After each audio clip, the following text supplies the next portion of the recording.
Hey everyone, hi. I hope you can hear me okay.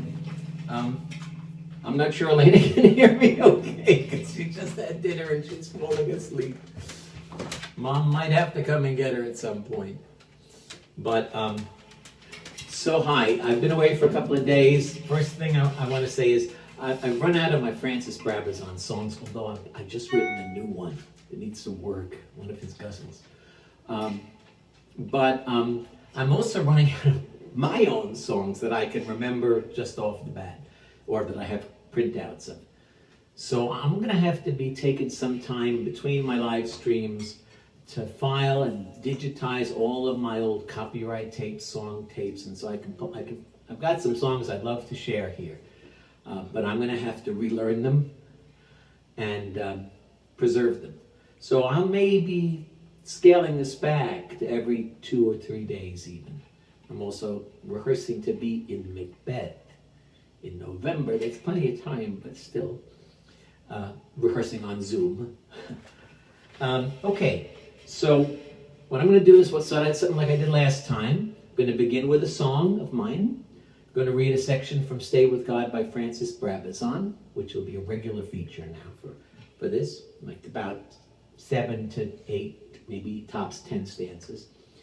Then I will be singing another one of my songs, reading 2 of my ghazals, those short poems, and finishing with a third song of mine. And but today I'm adding something else. I just want to talk. These live streams have been very meaningful and important to me for a lot of reasons. In many respects, I feel like I spent a lot of my life saying, why am I not doing what I'm supposed to be doing, what I want to be doing? And it always involved getting my creative product out to share it with people. And there's so much more than what I'm doing in these live streams, but this is a lot that's been stored, like Emily Dickinson's poems, up in an attic somewhere. So I am really grateful about this, and I get scared when I want to skip a day because I don't want this to stop. Even if no one's listening, but I know you are listening. So the first thing, which reminded me of Carl Jung and dreams. And a lot of my work, some of my work has come out of dreams. I love the language of dreams when your unconscious speaks to you. And I'm going to tie it in with what I was just talking about. But the first dream that really brought this home to me was back in 1971, and I was part of a wonderful, actually, Mayor Baba group. But the guiding energy behind it had passed away, and someone else's energy was starting to imprint on the place. And I had no idea it was going to turn it into something very different than what we were there for. But what I did know is there was a lot of fuss made of things that didn't matter. And one day I was rehearsing, because we did a lot of shows, I was rehearsing in our music room, and I was carrying my friend's guitar because my guitar was not considered good enough. There was a lot of that kind of stuff going on. And I accidentally tapped it against the piano that he was playing. And I saw a little hairline chip in the head of the guitar. Now, in retrospect, I don't think I could have caused that. But at the time, I believed I had.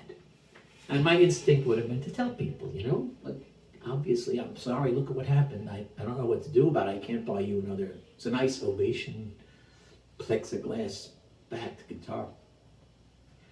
But I just, something in me said, no, don't do it, because it's going to be made into such a big mishigas. That's a word I've learned that definitely applies there. So I didn't. That night, I went to bed. Thank you, I get accompaniment. That night I went to bed, and I had a dream. And in this dream, there was an enormous bull, like, a matador's bull, big. And we lived in attached houses that each had a driveway and a little garden. And this was in the two attached houses to the right of mine. My friend's, the next door neighbor, and my friend's driveway. And I'm wrestling and wrestling with this bull, and it's a lot of bull. At some point, of course, that was the meaning of that symbol. But I was wrestling with that bull, and finally I grabbed the bull by the horns. Okay, right? Grabbed the bull by the horns. Faced the thing. And I looked at the horn, and it had that same little hairline crack in it.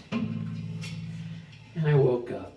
And I was so thrilled. What a colorful dream. Grabbed the bull by the horns. I didn't think that the bull was going to be made of the situation. And that was implicit in that place at the time. And that I should have grabbed the bull by the horn and said something. And probably it would have led to me separating from that group and saved my life from about 8 years of many good things, but a lot of unnecessary anguish. So that was my first encounter with dreams. At some point, I began studying Carl Jung's work and applying it. And he talks about, within every man, a woman in your dream, if you're a man, if it's not someone you know, it represents what he calls your anima, the woman in you, the connection between you and the divine. And also the part of you that projects onto women in your life. If you're a woman, it's the animus, and it's the unknown male figure in your dream. And then there are also what he calls the shadow.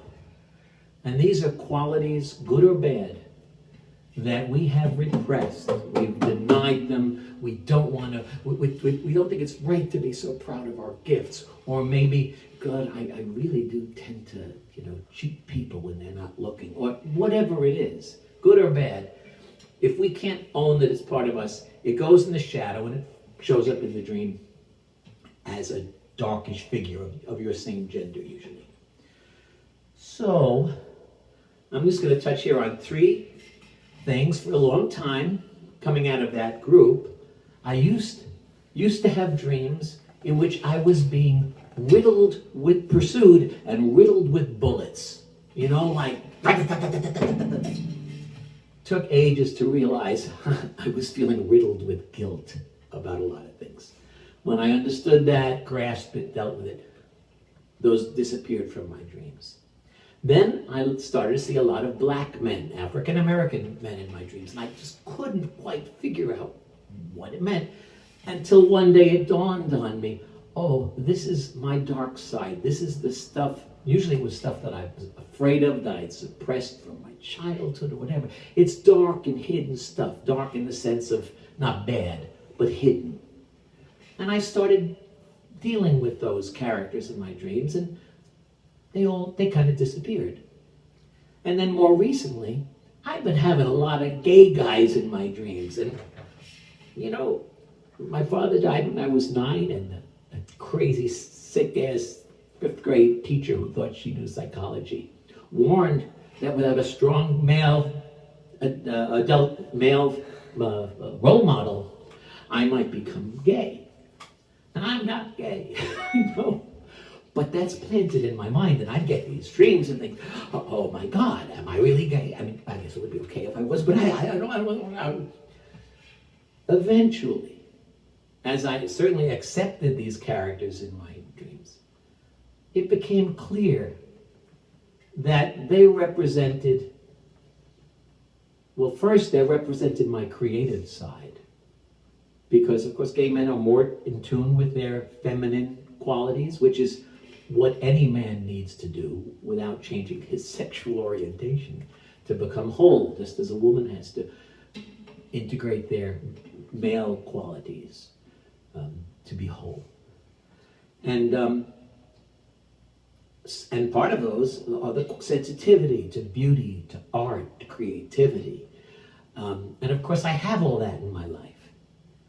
But what I noticed about these dreams is the gay fellow was in there because they were in the closet. They were in the closet about their gayness and sexuality. And it dawned on me in one of these wonderful dream revelations that, holy shit, I'm in the closet about the two things that are key to who I am: my creativity, my art, my music, and my spirituality.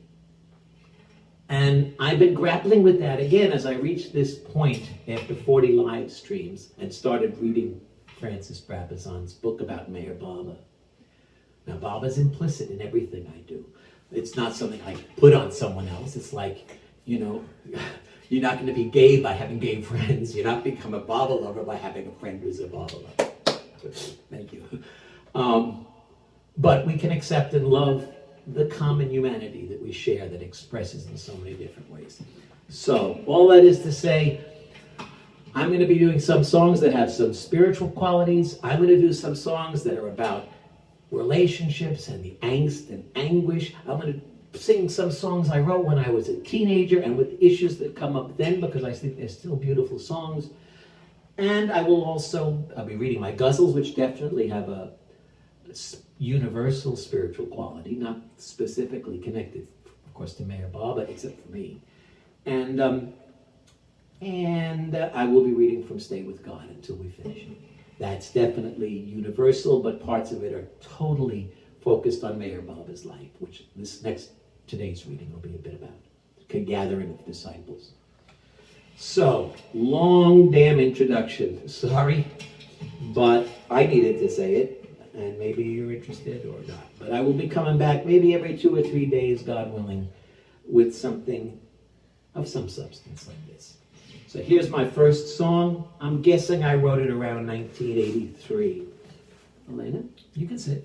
Or she wants to stand for my music. I think she wants to stand and leave.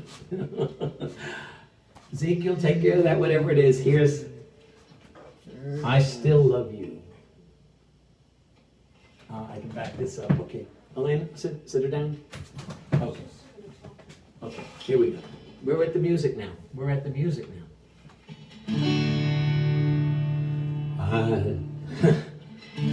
I saw it scrawled upon the wall. I still love you. A lover's voice, I heard it call. I still love you. I heard it echo through the years, reflected by a million tears, deeper than a lifetime's fears. I still love you. I still love you. I still love you. There's nothing new beneath the sun. When lovers love, the world is one. When lovers part, the world is blue. I still love you. La da da, la da da, la da da, la da da, la da. I still love you. I still love you. I still love you. I saw it scrawled upon the wall. I still love you. A lover's voice, I heard it call. I still love you. I still love you. I still love you.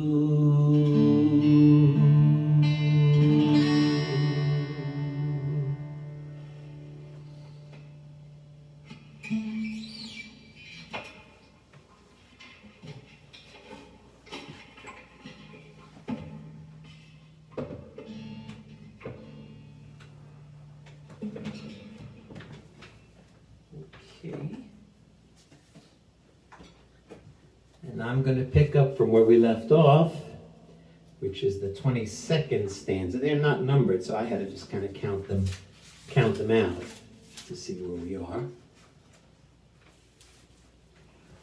Now he began to gather his disciples. It was one of these who first called him Baba, Mayor Baba, or Compassionate Father. Some felt his light in their hearts and came. Some picked up the hint from Brabazon and Maharaj, for these masters were now openly declaring him. He is now capable of moving the world at a sign from his fingers. I have given the key of my treasure to Merwan. Do whatever he tells you. Some he drew directly to him, using the patience of a master lover, flattering their whims, widening gradually the space in their hearts to receive his love, playing upon the flute of their hearts till their souls' ears became enamored of his music, drawing ever more closely the net of love about them, and pulling them in from the terrible ocean of conditioned existence, where they swam with the millions other fishes of us, bright-hued or dull. One who had been his schoolfellow and was unaware that the universes and the wonders of the 6 planes lay at his feet, Baba greeted in well-meeting, left the veil across his eyes, and resumed the friendship at its former level, indulged mutual inquiries, recalling episodes and incidents, and engaged in discussions on philosophy, in which subject his friend had become adept. Left the veil and led him on, as a hunter veils the quarry with security. Then suggested that he himself sweep out each morning the small hospital he owned. He did, and within 6 months had swept away his practice and was free to follow God. So God plays out the little plays of men. If it's worth a consummation, it's worth a wooing. The sudden sun burns on the west of the ridge, but on an east slope draws up the plants to growth gradually. Like the chap who had 2 valuable pots, dirty. One he gave to one man to clean, the other to another man. One back the next day, shining, but the temper gone out of the metal. The other returned after 40 days of careful cleaning, also shining and useful. It takes time to scour pots or grow tomatoes. It takes a lot of time to clean out a man's heart and grow love in him, so that as well as being bright with God, he can be useful to men. Love's claiming of another lover also followed an excursive course. At this time, this one said, I used to visit a friend's house where we young men discussed everything under the sun. One night there was a new face.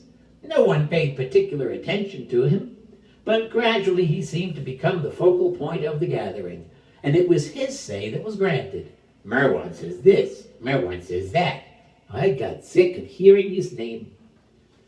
But incidents occurred which puzzled my intellect and nagged intelligence for answer. As on a boat excursion, when we went ashore on an island.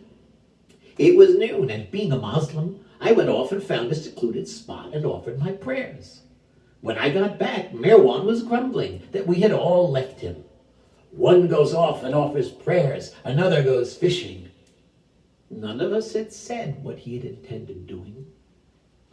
I found I was always thinking of him. I told him one day I was going on a train journey. He said it was a coincidence. He was going on the same train. Soon after we started, he said gently, ask anything you like of me. Long life, wealth, fame, and I will see that you get it. But the better thing would be to make up your mind to do whatever I tell you to do. My mind was made up. I have followed this man now for 30 years and obeyed him. But another, as a boy when sick, needed only a few visits to wonder at a kindness greater than his parents, and when again well asked his father's permission to give up his life for him. But his father saw no good in this man and forbade it. But in Baba, the boy had seen his true father, so he saluted his father and went to him.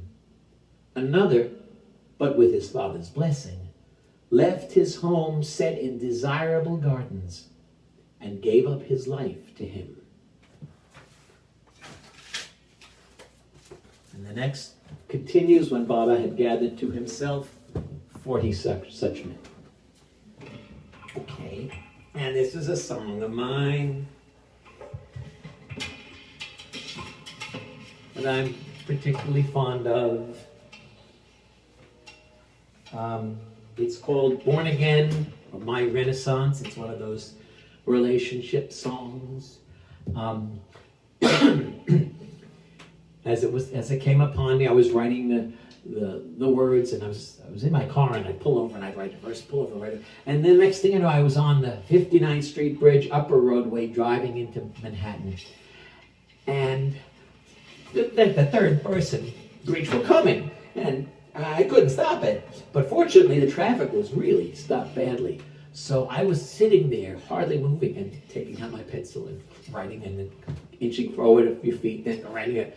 So that's how the third verse I got stuck in. What's the line? In the middle of 100 cars. Okay. Born Again, My Renaissance. Excuse me.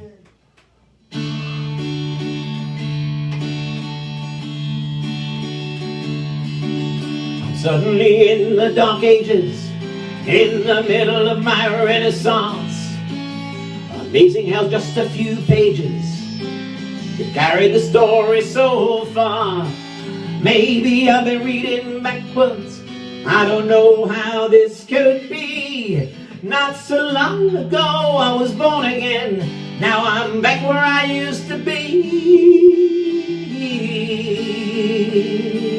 I was born again like a bird of the wire, and suddenly knew how to fly. But now I'm back on the ground again, wondering why, baby, wondering why.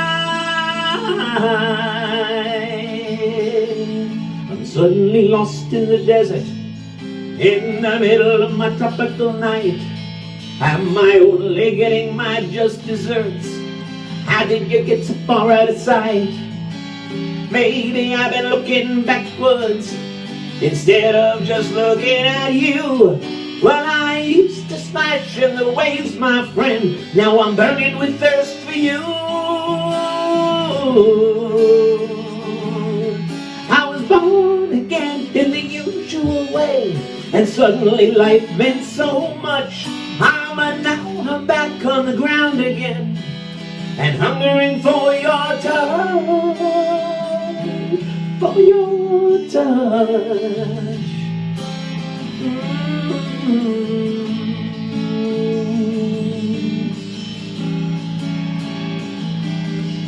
I'm suddenly lost in the city, when I used to be lost in the stars. Here I am in a town without pity, in the middle of 100 cars. Maybe I've been driving backwards instead of parking outside of your door. Won't you take me back to my renaissance? I can't live in this desert no more.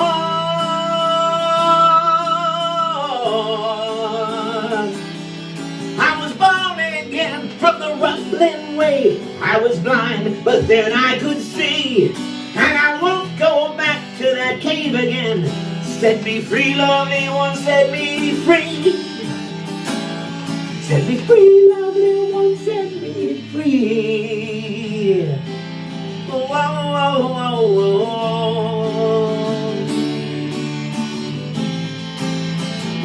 Whoa, whoa, whoa. I'm suddenly in the dark ages, in the middle of my renaissance.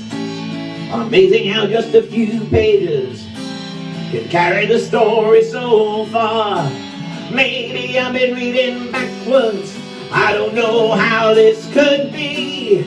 Not so long ago I was born again, now I'm back where I used to be. I was born like a bird on the wire, and suddenly knew how to fly. Ah, but now I'm back on the ground again. Oh, wondering why, baby, wondering why.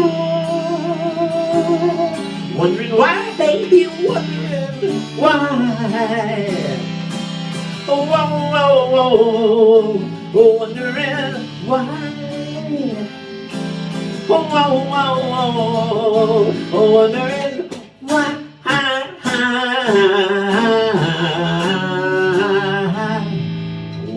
Wondering why.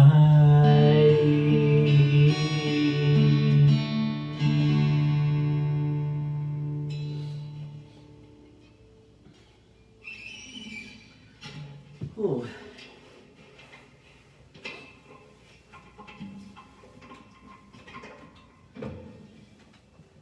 So, and I picked two ghazals to read for tonight, and actually I revised them significantly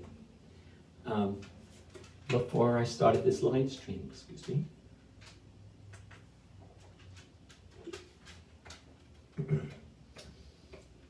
I changed the titles. The first one was called 3 Lines, and I realized it just had 2 lines in it. So I changed that, and then I also simplified the title of the second one. So this one is from my book, in Dust Icing is the book of ghazals by Francis Brabazon, which I'm not reading from today or playing or singing. This is my book of ghazals inspired by Francis. Inspired by Francis. Anyway, this is 424 ways to find your lover, 424 ghazals. And to find your lover means to find the divine lover within each one of us, who is always singing the song of love to the divine beloved, whether we know it or not consciously. So this is my ghazal 185, 2 lines. There are 2 lines of life I could pursue, the past to the future, or the present to you. From old grievances to new versions thereof, or from blissful presence to the touch of love. I can choose to prove my judgments are true and embrace the greatness of me in you. But embracing the greatness of you in me is so much better than choosing to see the same old shit I saw before in variations, nothing more. So I choose the line that becomes a sphere in every moment, always here, for a future reflecting love's own face in this present moment by the beloved's grace.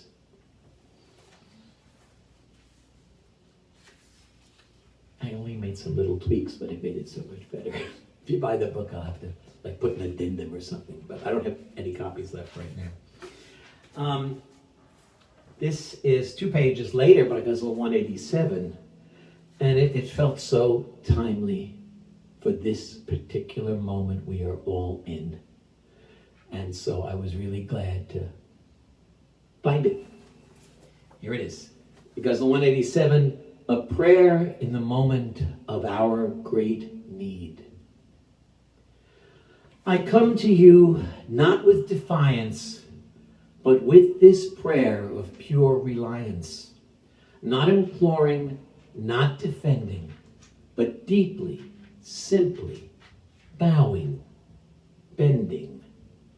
A tree with branches at your feet, completely broken, here to meet my Savior passing. Tread on me, and by your footsteps set me free. Free from ego's strangling chains, free to bring the sun and rains in true proportion for love's survival, for life's survival, offering our safe arrival in true humility to plead your intervention in our great need. And because I got that one line wrong, I'm going to read it again.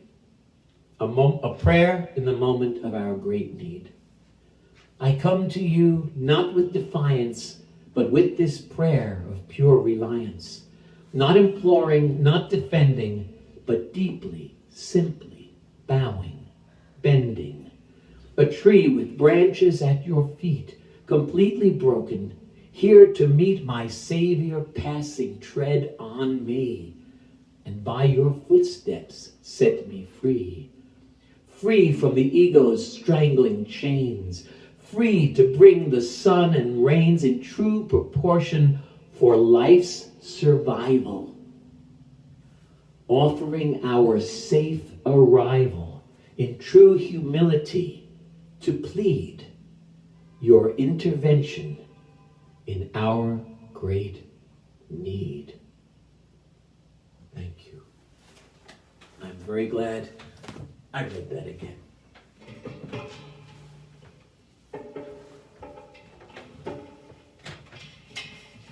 Because we are talking about life's survival right now. No doubt about it.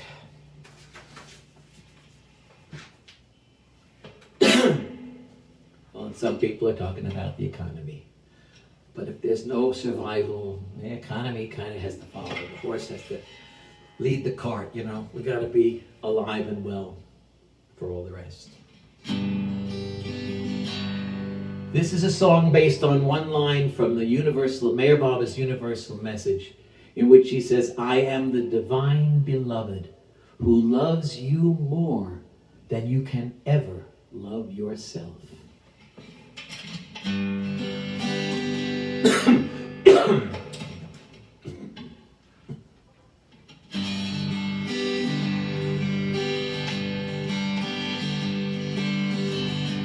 I am the divine beloved who loves you more than you could ever love yourself.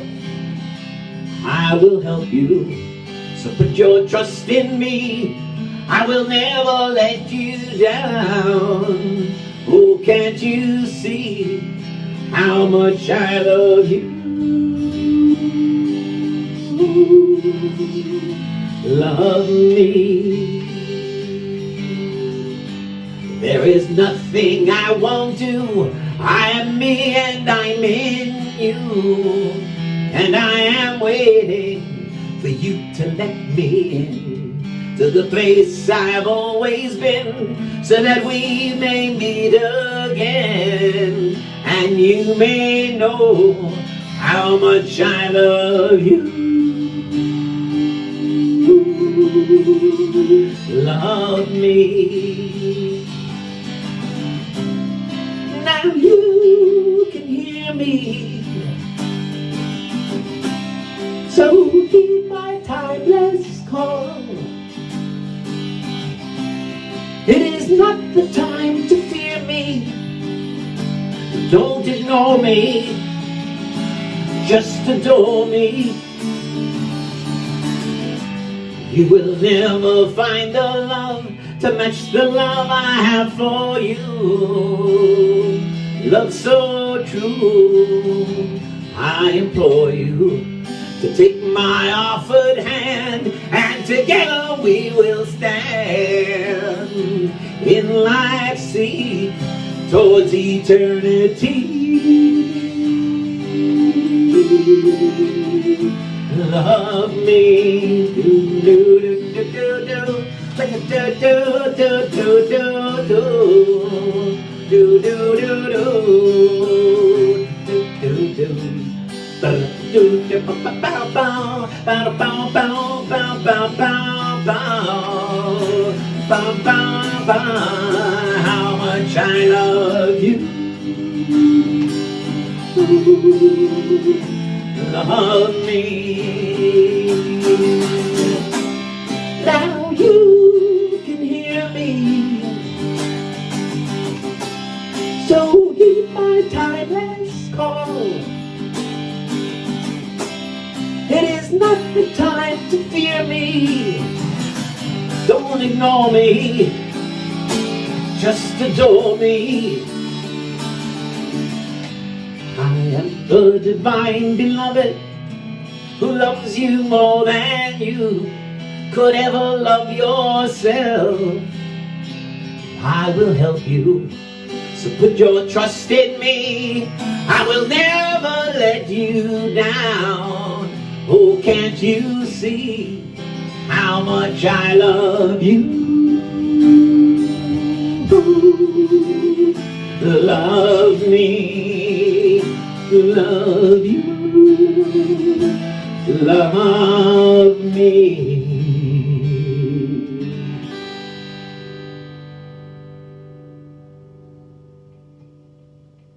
And there were other lines of Baba's in that, especially I will never let you down. I am the one who will never let you down. Oh my gosh, I don't have another song or anything else to read.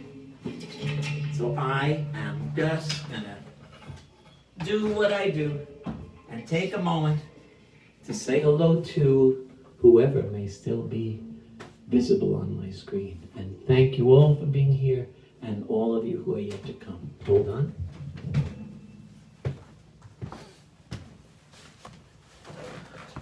Oh, Liam Mullen. Oh, God bless you. It's so good to...